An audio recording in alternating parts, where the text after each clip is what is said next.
Hey, what's up, everybody? It's your favorite motherfucking auntie, and I'm back.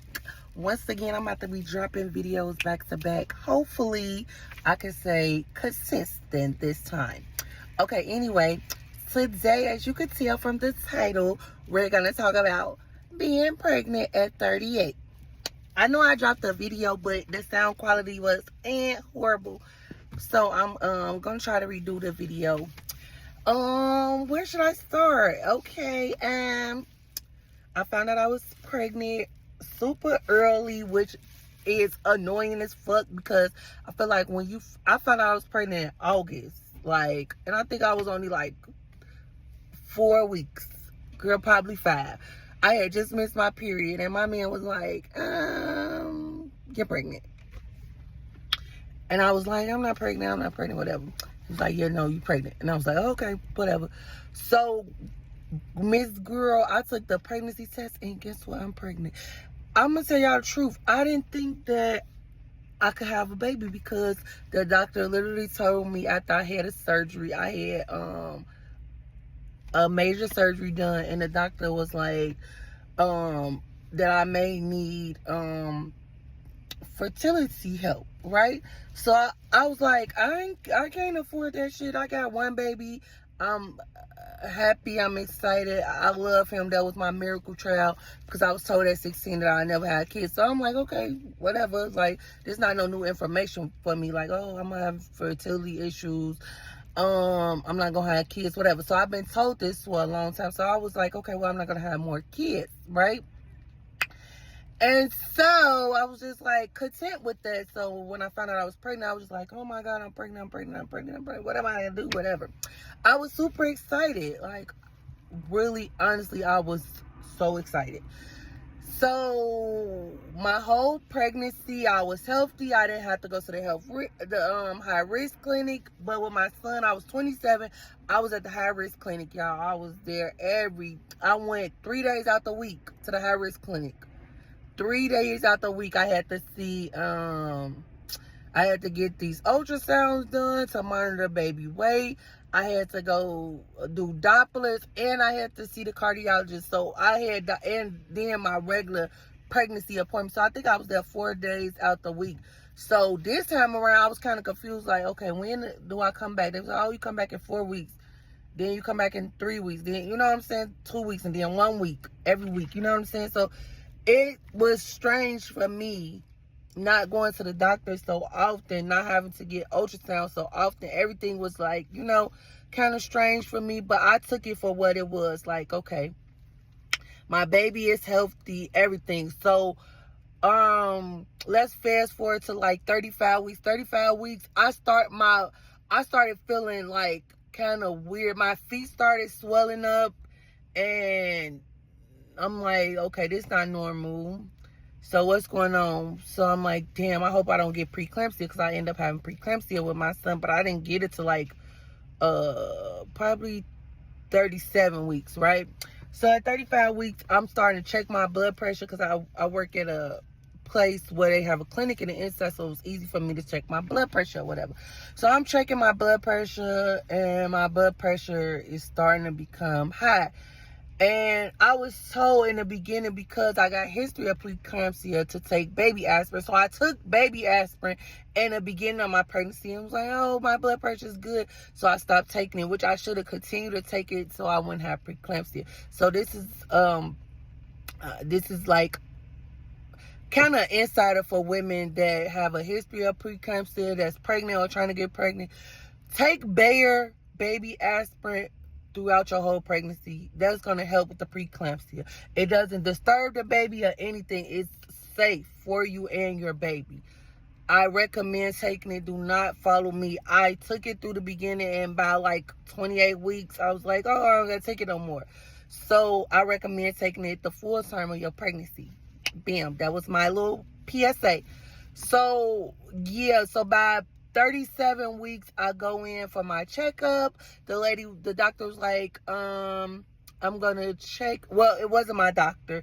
Let me tell y'all, my first doctor was a brownie who I love.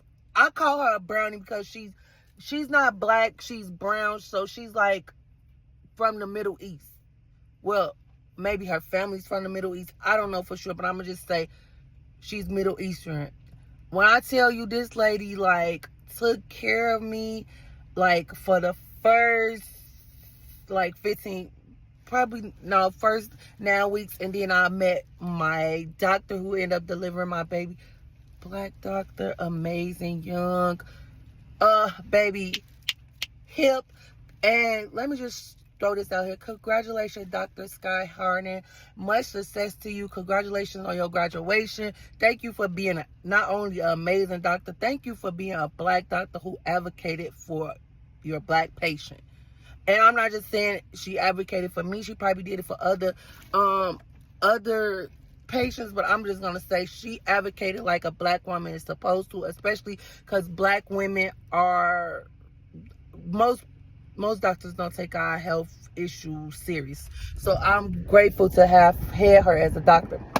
Happy ever. At 37 weeks, my blood pressure was too high. My baby heart rate kept going up and down, and so they was like, go to triage. And from triage, the nurse practitioner was like, I don't feel comfortable sending you home, so I'm gonna admit you. So they admitted me, and I tried to have a VBAC, but I did dilate nothing but 4 centimeters, y'all. And I went 15 hours of labor with no epidural. So I ended up getting the epidural, and they was like, well, you've been trying, and your baby heart rates keep going up and down. So we need to do a C-section. So they end up doing a C-section, y'all. My baby is so beautiful. Thank God that I end up saying yes to the C-section, because the umbilical cord was wrapped around her neck, y'all. I'ma just say this like this. I'm gonna congratulate all the women that have children, that are giving birth now, they're gonna give birth soon, and that's gonna give birth in the future.